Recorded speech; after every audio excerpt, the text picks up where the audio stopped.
it's in my head of people saying, The naysayers. don't go into the trees in the paint, right? Because you're so short. And I'm The like, I'm trees. gonna go into the trees, and tour on the trees. Good afternoon and welcome to the Native Clan podcast. My name is Lumhi Miko Sampson. This is my co-host. Misko, give me one. And we're here to present to you our guest of the day, who is very renowned in the community, and we look forward to hearing more about her. Just brief introduction. Her name is Brook Lafloe, and we're going to let her take her own introduction as we love to let our Indigenous peoples do. So go ahead and take it away. Miigwech, wagagamijing zibi manidu kwe Indigenous cause mekanakwaji dunjaba magizina dudam. It's named after the bend in the river. My English name is Brook Lafloe. My family comes from the Turtle Mountains in North Dakota. I predominantly grew up here in the Twin Cities on the St. Paul side, and a little bit more of my adult life on the Minneapolis side. I follow my father's Eagle clan, descend from my mom's side of the Bear clan, and happy to be here today and happy to share space with you guys. Sure. Thank you. Thank you for being here. So we're just going to get started right away. There's some things that you're involved with in the community that are very important, I feel, in many different levels, certainly to the note of being involved in your community, certainly by encouraging the next generation. And that is exactly what you're doing. I'm afraid to try to pronounce this, so I'm going to let you introduce it. Is one of ones, is what I'll say, and I'll let you take the rest. Ninijanis, one of ones. And Ninijanis stands for my child, or means my child in Ojibwe. It's a social enterprise for Indigenous children. We set up as an LLC. We're currently undergoing our nonprofit status because in this crazy world of business and nonprofit and fundraising, like it's been a hard start being an LLC, but we've actually made really big strides. We've grown the collective in ways that I didn't anticipate. So it really started out of a Tuahe Foundation grant. Oh, awesome. It was called Nene Janis Discovery, and we were creating culturally relevant learning materials for our babies and for our children. And I was trained in the Montessori method, so indigenizing the method a bit. My mom started a Montessori school, so I had a lot of mentors in that at the beginning. And a lot of those materials, like the Powwow Mobile, just became really popular, and people didn't want to see them go away. So when the grant ended, we established as a social enterprise. That's very cool. And I noticed something that you talk about too with your objective working directly with youth to the age of 6 is something about child development, is that it's very critical to feed children and encourage them as much as you can, especially during those years, because that's when they are so absorbent and they grow exponentially. And so that as much as you can, encourage them to pick up parts of their culture as well, especially during that time. And that's what allows them to be stronger beings when they become adults. They will definitely know who they are, where they come from, and have an insight to all of these things that they can teach about and share with others, as opposed to maybe not knowing, which is an unfortunate truth of some of the things that had happened due to colonization and modern times.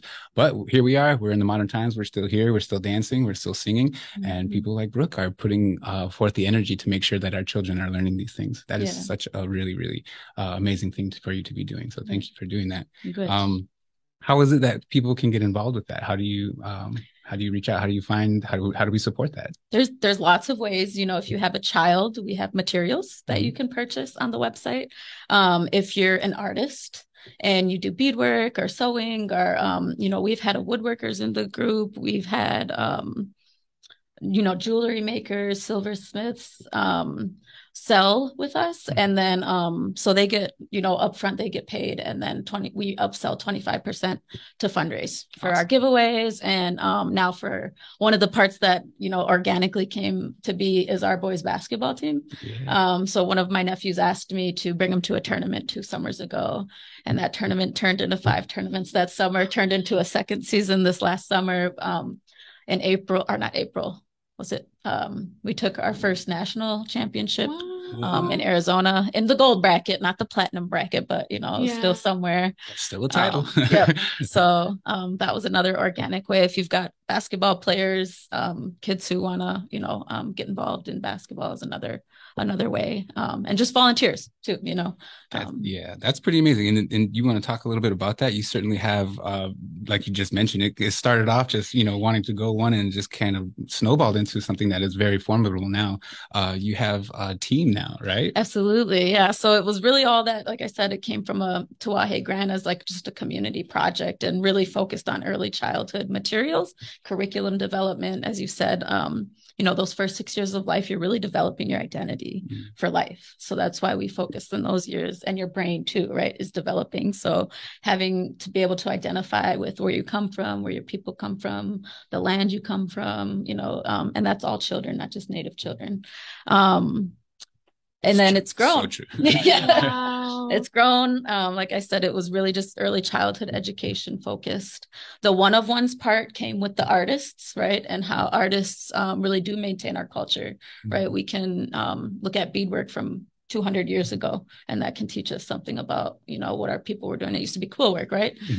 So like how art has changed over time, but maintained our cultural values, right? And maintained things that we can look to our ancestors and see what our ancestors did 200 years ago through our art. So it's really the intergenerational part of, artists coming in to contribute with those one of ones, right? And the fundraising aspect.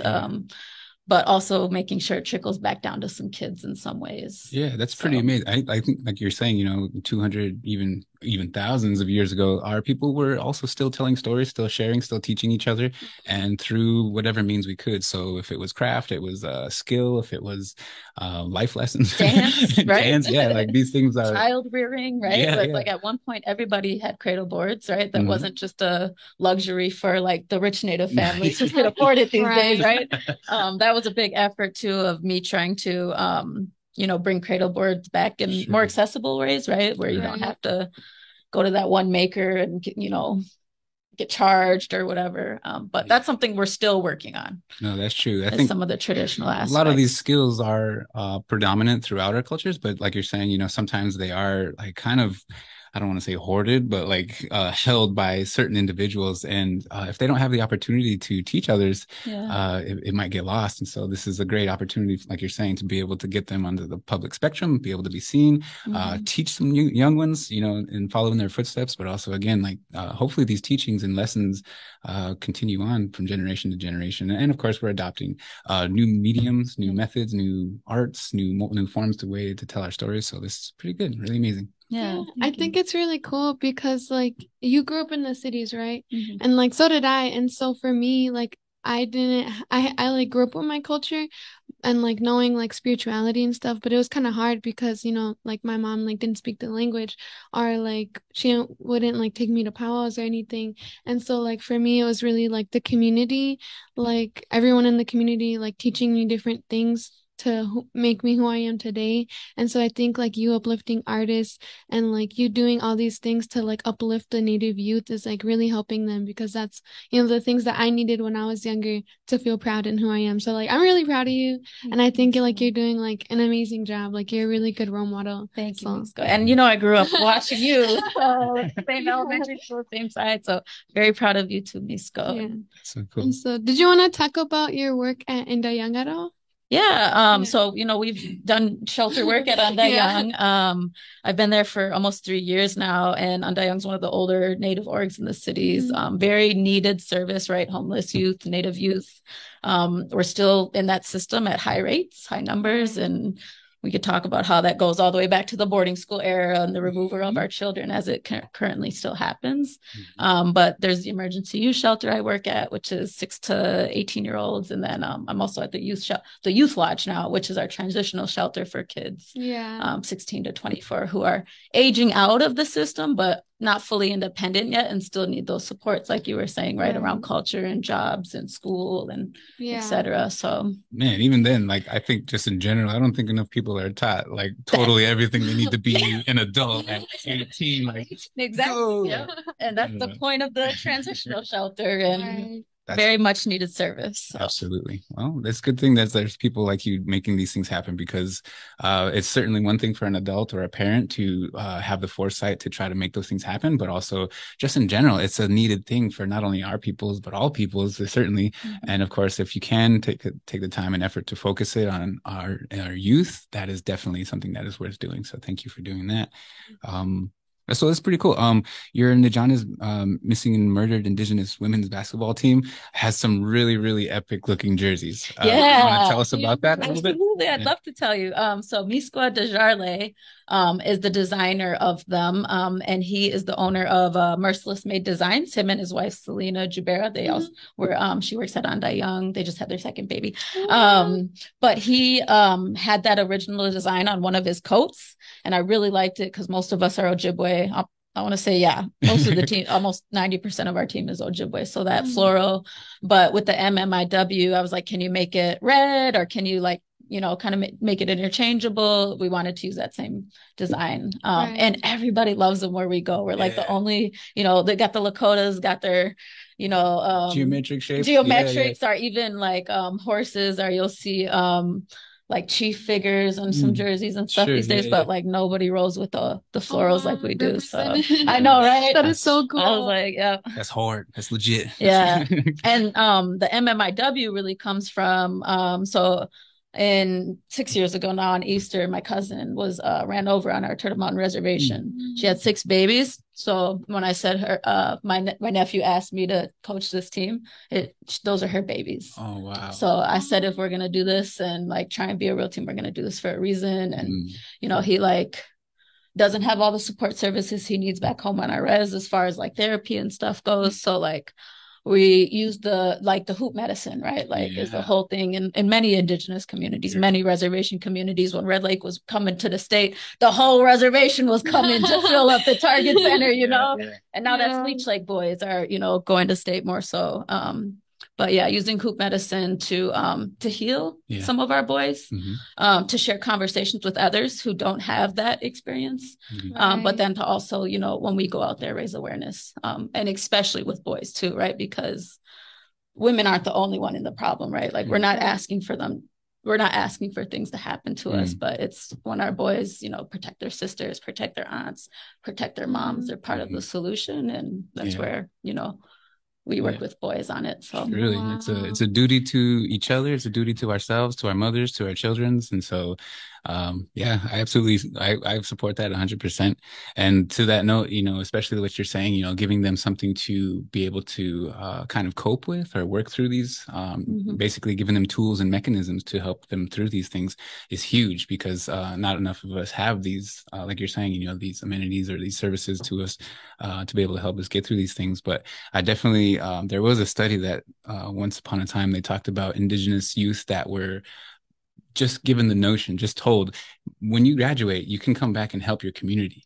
Those students that were told that had a higher success rate in school because they felt a drive, they felt a reason, a purpose behind what it was that they were doing. And so like putting that momentum behind something like that for a team really definitely gives them that, because it's more than just a game, this is a family. You guys are competing, you guys. And to me, like in sports, the way the Iroquois, the way our Haudenosaunee lacrosse game was, it was a way to appease the creator, meaning that instead of fighting and hurting each other, we were actually doing something very, very physically like high feat of physicality. And so it's a show of our creation, of our magnificence. And so that's really cool. And I think it definitely gives them so much more, like you're saying, the tools to get through these things, but also the support and to hear and have people rally behind them. It's good to feel important. It's good to feel valued, and it's good to feel excellent, to be in these positions, to get to that far, to feel, like rewarded, like, man, I really put my mind towards this goal and I accomplished it, and here I am, and listen to the crowd. Yeah, absolutely. And, being, 2 years in now, our 2 summers in, when we first started, they were all in their freshman or sophomore years, and we go up against seniors and juniors and get our butts kicked. You know what I mean? Just because the physical difference between like a 17-year-old and a 14-year-old boy, there's a difference. And So to watch them persevere to the next summer and just like improve, throughout time, and you could see them putting in work when we're not together in the summers. I have an expectation too that they're in school and playing on their school teams, because that means you got to have good enough grades, right? So we're trying to do the wraparound part of the services. And the other good thing too, I think, is as we've been going into these tournaments, a lot of other Native boys are seeing us and want to be a part. Exactly. So we picked up 2 kids from Leech Lake. There's a few White Earth boys who've been joining us. So it's building those connections. And I tell the boys all the time, I was like, you're going to turn 18 one day, and it's the adult leagues, and you get to play for money. I was like, and then you get to play with all of these same kids that you're seeing growing up, but as an adult. And so make friends when we go to these other reservations. Be a good relative. You never know who's going to be on your team. Absolutely. Or who you're going to play against. Right. And you want to know how they can play so you can beat them. Yep. So it's been quite the journey, and I couldn't have, anticipated any of it. So that's awesome. That's really amazing. And I think one of the things too is like you just took that step and started it. And look where you are now.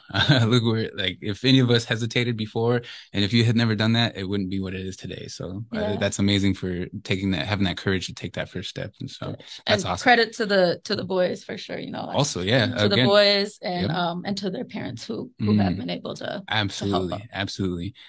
Parents definitely are key to the success of our children. Certainly in any of their endeavors, we must support that. We must feed their passions with whatever it is that we can, especially our time.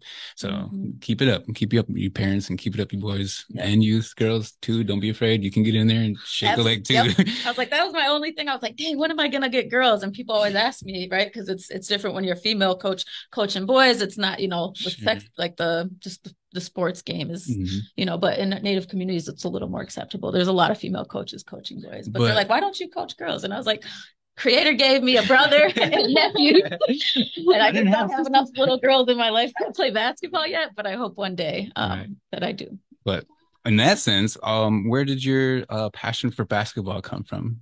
I grew up playing. So ever since I could walk, my big brother, Alex, is a year older than me. So I was always a little tomboy in his footsteps. And my parents did work a lot as I was a kid. So I was always with my brother. Like that's where my secure attachment was with my big brother. And, when the big brother is a year older and, physically more advanced in things, I got beat up a lot playing basketball. Like I had to be better to even play with him and his friends and, to be under his arm and his wing. So I give a lot of my Excel credit to him, right, is because I had someone older with me every day playing, teaching me. And from there, it just was just the love for the game and doing something positive. I had 16, I had some real high risk behaviors of running away and dabbling into, I think dabbling into the wrong friends, the wrong things. And I think that's when my generational trauma hit. But I got through that year, and the fire of I'm really fiery when it comes to basketball because I'm 5 feet tall. So I didn't go nowhere because I'm, because I wasn't, trying hard. So I think that fire just fueled me. And a lot of people didn't think I would prevail because I'm 5 feet tall. It was those few comments in my head of people saying, the naysayers, don't go into the trees in the paint, right? Because you're so short. And I'm like, I'm gonna go into the trees, and score on the trees. So it was just a lot of sometimes, the naysayers also feel the fire. So it's the good and the bad have a purpose in your life. That's adversity, man. That's awesome that you would persevere through that, because that's something I think I was curious about too. Is that a lot of times we try to almost limit people by saying oh, you're tall, so you can only play this position. Oh, you're short, so you should only play this position. Well, I'm of the mind, if you're well-rounded, you should definitely be able to access or utilize these skills in any sense of the word. But also, like you said before, being able to defend against these things is also key, because if you know what they're going to do, if you know how they move, if you know what they're capable of, you can defend them much better. And so that's pretty amazing. And like you're saying, being short, you do what you got to do to overcompensate or to make make up for that height. And so that's awesome. That's really good.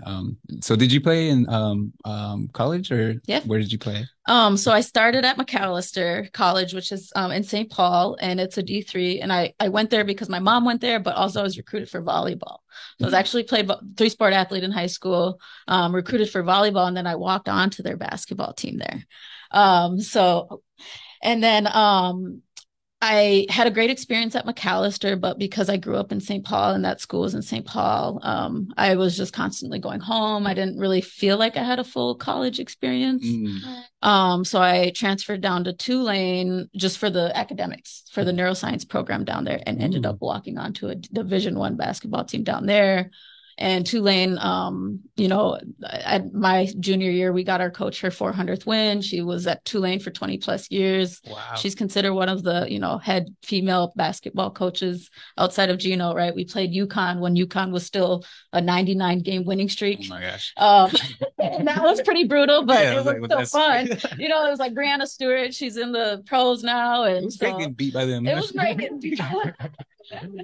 Yeah. So that was my journey, walking on to McAllister and then walking on to Tulane. And that's amazing. And I love that you carried on your passion, meaning that it didn't necessarily have to follow that one path that they all seem to set for everybody, but being mindful of that there are many aspects to the game that we can contribute to, that we can be a part of.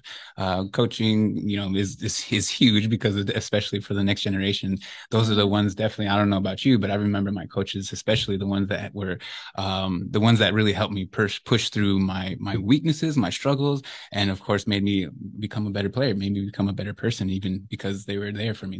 They took the time, so I think that's amazing that you're doing that.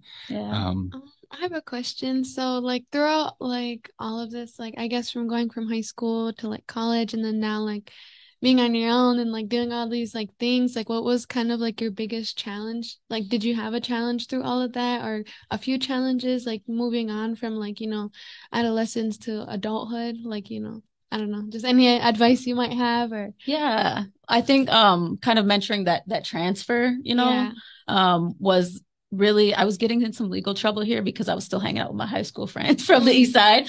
And there was a very conscious moment in my head where I said, I'm a Native student in college and I got a full ride scholarship, and this is a privilege for me to be here when a lot of my peers aren't. Right. So I had to, that's really why I transferred down there. I was like, I got to get away from the trouble I was getting in.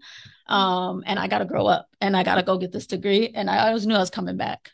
So that conscious choice in my head, right, like doesn't always click. All right, takes some years for it to click for people, right? Like Creator gives some people kids to wake them up, right? Like I'm lucky, like for me, it was a summer of trying to be sober. It was between that McAllister year and that Tulane year. I was going up through my first breakup in life, right? And I just felt like I was still a kid, and I was going to the gym from like midnight to 5 a.m. just so I wouldn't drink, just so I wouldn't go out and party and drink with my friends. Right. It's a choice. You have to make a choice every day. It's a hard choice. Yep. And so I know people who fight, on that red road. It's a tough road, but once you get through it, so I would say, like, again, the choice, making that conscious choice for me to grow up, for me to recognize, what positions Creator had put me in that I needed to see through, because not everybody was there, and that I had to finish some things. And so there was that. And then, again, like I said, the sobriety piece, right, that kicked in for me then. And I've been able to come back to it whenever I've needed to, right, like with the willpower. So a lot of that develops in your 20s, it's not in your teenage years. And discipline comes with the help of your community and like with your will. And so, some things were a challenge, and people think I have a really perfect life, but I just don't talk about the things that challenge me, because I like to be positive as much as I can, even though I do a lot of call outs. I'm learning to call in before I call out. But I'm also very justice oriented. I wasn't fed with a silver spoon. My parents worked really hard for me to have the life that we have, and to be able to, even now, my parents still work hard to support me, to have a business, to support my little brother, to support my family. So like that circle is really important, like we're never alone in that circle with my family and my community. And that's where I've tried to mimic Ninijanas as some of those things, right? It's like, all right, how do we get everybody involved, and how do we keep those connections like organic in a way and still transparent, and like in a way we're just, you know, sitting here talking now. There's a lot of bureaucracies and nonprofits and stuff like that, so I was just trying to stay true to the culture and like the people and the grassroots of it. Yeah. Well, spot on. Very good. Do you want to ask her about this? What is that? So, oh yeah, Nini Jonas. Got it. You mentioned that a lot of your players are from various reservations all throughout Minnesota, and that Minnesota's pretty big state. You know, driving from place to place is a pretty daunting task, but also to gather these crews together, to get them to practice, to get them to the tournaments, wherever they need to be, is pretty monumental, especially when you think about how many kids there are and all the equipment they need, and just being, you know, the locations that they're in, you know, is pretty crucial to making sure that team happens. And so what you have started is a campaign to make all that a little bit easier, maybe make it happen. And I think that's an amazing aspect of what you're doing, because it's very necessary. We don't have, like you're saying, you know, not a lot of these kids would normally have the access to be able to come to the cities to play or to do these things, but you're going to them and you're bringing them. And so that's an amazing thing. And as long as the opportunity is there, they can, you know, find it and pursue it. But what is it you're actually doing? You're raising some money for a war pony? Yeah. So that's also mixed a little bit with, since the basketball boys came. But that was intentionally supposed to be a mobile classroom, right? Yeah. With the early childhood learning stuff. Wow. And you know, being able to bring our artists in to teach about sewing or beading, right? Yeah. It's just to have like a mobile classroom. And I raised about 30,000 for it. And then I got a fiscal agent, and we raised more money, but they had kind of like some agreements that we didn't agree on. So I was like, I can't give you a fiscal agent fee on $10,000 that you weren't upfront about. So we ended up giving the money back, right? Just because I'm like, I can't answer to people who want to tell me how to do this when I've been doing the work. Sure. So that was kind of, again, the struggle with the LLC versus nonprofit and the bureaucracies around, you know, how we established ourselves. And but staying grassroots, again, staying true to that part. So the war pony, we've got about 30,000, and what we're gonna do now, instead of getting a van, we're gonna do just a big trailer, because then it won't plummet in value, because, you know, cars, as soon as you drive them and put miles on them, you know what I mean? Like so I'm like, why put all this money into a van that we're gonna lose value on right away? But if we do like a trailer style, and then we're gonna put a hoop on top of it, so that we could also do 3-on-3s in like tribal communities, not just classrooms, but maybe host 3-on-3s. So that's the plan, is to both have like a mobile classroom, you know, spreading the Indigenous Montessori method and our materials, but also being able to get a hoop on there and try and do some basketball, not just here in the cities, but again, going out to our kids on their communities. That's amazing. That's awesome. Again, like just making sure there's accessibility for these youth to be able to pursue these things. You know, it's really, really, we don't think too much of it, but we also take it for granted when we think, you know, oh, we send our kids to school and let them be taught, you know, and like it's one thing if your community has an Indigenous led kind of, you know, through your community or your tribe. But if you don't, you're at the mercy of whatever they're teaching. And so if we can, you know, help supplement or complement, you know, those teachings by having some Indigenous approaches to these things, like you're saying. And personally, I don't know about you, but I've noticed that the Montessori teaching methods is actually kind of more like an Indigenous method. It is. Yep. And that's, that was our study of it too, right? It was like, was Maria Montessori. So it came from a woman, Maria Montessori, you know, over 100 years ago, when women weren't doctors yet, right? And she had, you know, a lot of privilege, and she traveled the world, again, when world travel wasn't quite a thing yet either, right? So she had an immense amount of privilege and money to go study children from everywhere. She, you know, worked with the untouchables in India. I said she must have worked with a Native American at some point along the way, because she even talks about children as being like a spiritual embryo. And I don't hear that from Eurocentric cultures at all, right? It's like, well, that's something we believe our children come to us from the spirit world. And so there is a lot of things in the Montessori method where it's more compatible with Indigenous ways of teaching. And it's crazy. People call me like an educational radical sometimes. And I'm like, no, education just hasn't changed in 100 years.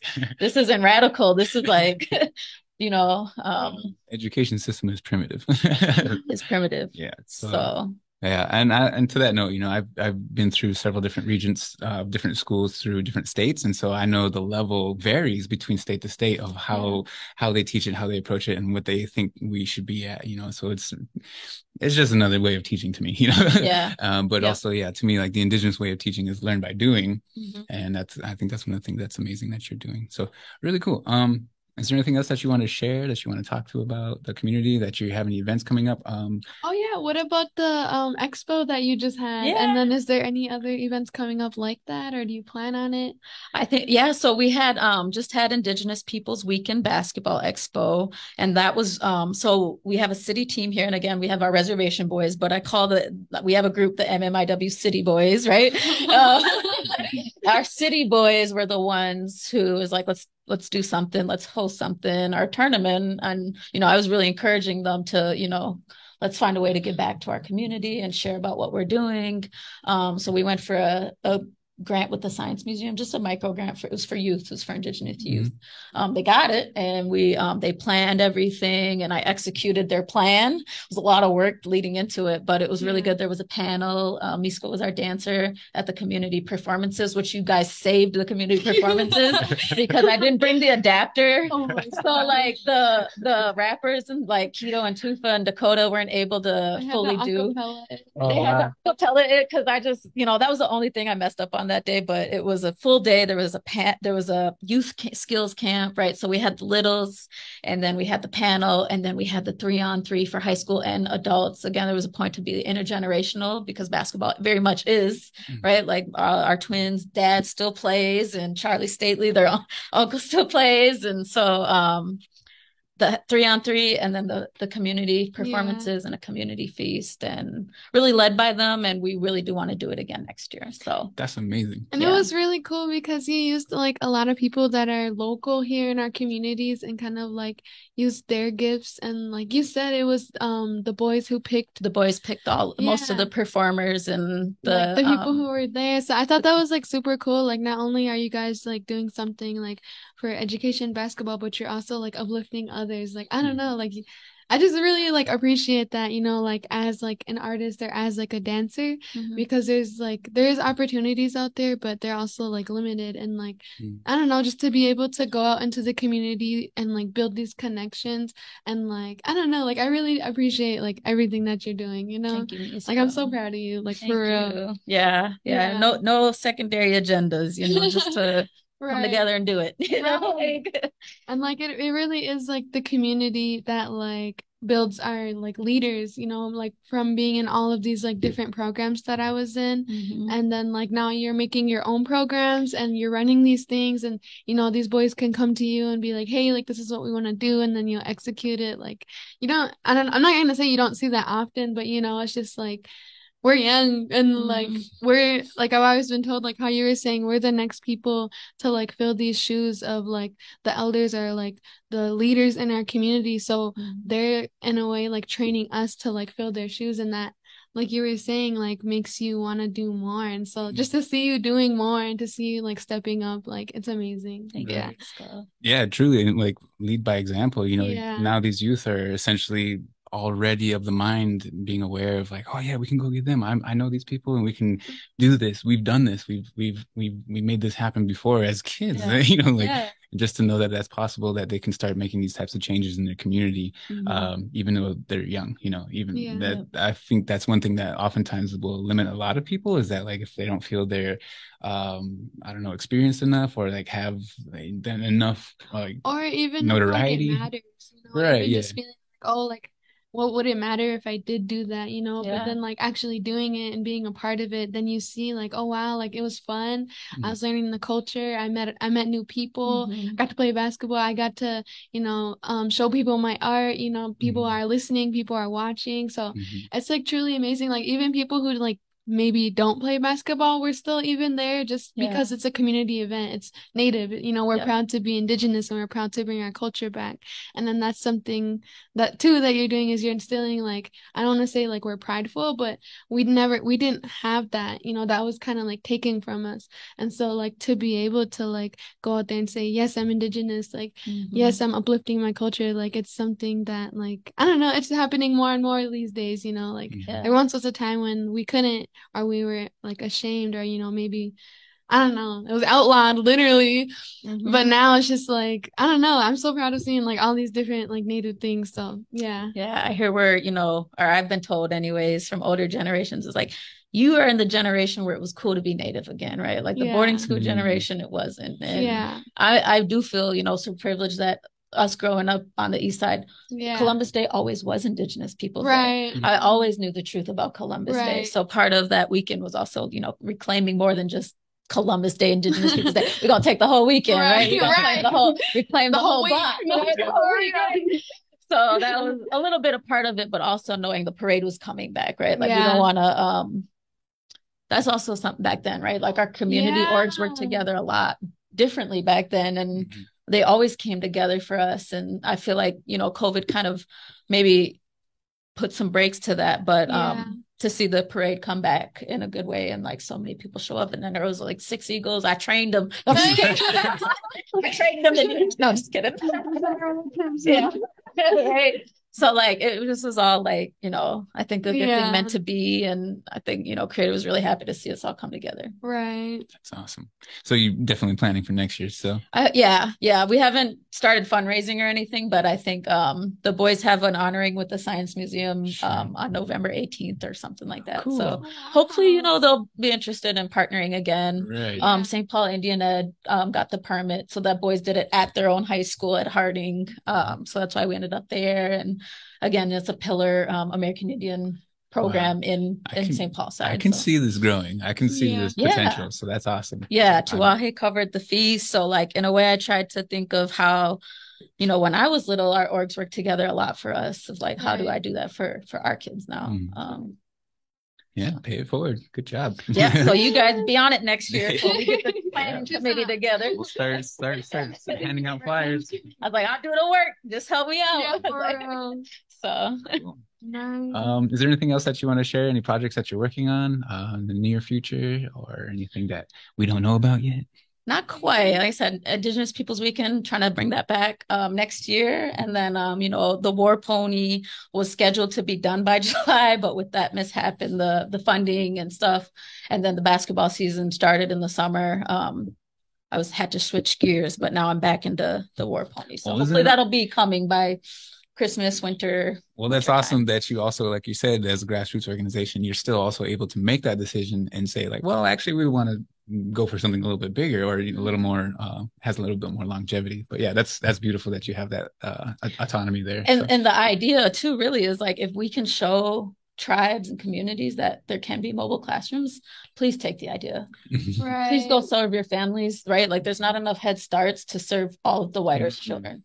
Yeah. Right. So what are those children doing at home? Do they have supports? Do they have things to learn or toys to play with? You know, so that's kind of the idea of the model too, is in early childhood, there's not enough services to meet the amount of kids, and it's so expensive, and the field itself is just severely underfunded, right? Like higher ed is like billions and millions of our dollars go into it, but the brain really grows in the first 6 years. If we could mitigate, you know, some of the trauma that happens, then the rest of the schooling would be easy, but easier, I should say. It's true. So that was the idea, is really to, you know, make a model that people will pick up on and think of doing education in a different way too. Awesome. So. Do you have a website that you want to shout out? And also, if you have any social media handles that you want to let everybody know about, so we can follow you, share, support, like everything that you do. I'll probably have to spell it out, but it's Ninijanis, one of ones with the numbers. That's our website, is Ninijanis,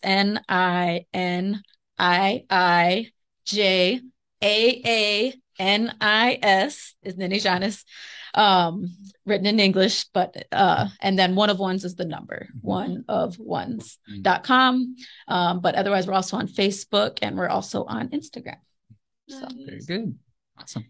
All right, well, it was a pleasure having you here today and to share your story and just to get a little more like insight on like, I don't know, like your passions, where you came from. And it's like truly like inspiring, like as a young Native woman to see another, young Native woman just out there doing it. So I'm like Me super too. proud of you. But yeah, so thank you so much for coming on our show today.